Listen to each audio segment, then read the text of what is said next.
Hi guys, এখানে আমি চলে এসেছি ওই সামনে।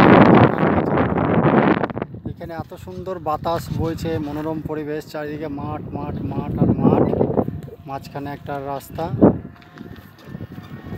যেখানে আমরা দাঁড়িয়ে আছি। এত সুন্দর লাগছে, এত সুন্দর বাতাস, তোমরা বুঝতে পারবে কোথায়। দেখো আমি এই সাইডটা করে দেখাচ্ছি, তোমরা দেখতে পাচ্ছ কিনা দেখো। এই যে ব্রিজ দেখতে পাচ্ছ একটা, আমি জুম করে দেখানোর চেষ্টা করছি। আচ্ছা, জুমটা হচ্ছে না দুর্ভাগ্যবশত, আমি দেখানোর চেষ্টা করছি। ওই দেখো, দেখতে পাচ্ছ,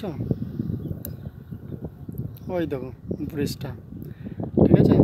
আর কতটা সুন্দর বাতাস বইছে, ওয়েদারটা তুমি দেখতে পাচ্ছ, কোনো রোদ নেই আর বাতাস বইছে সুন্দর, যেটা তোমাদেরকে আমার চুল ওড়ানো দেখেই বোঝাতে চাইছে, এত সুন্দর লাগছে।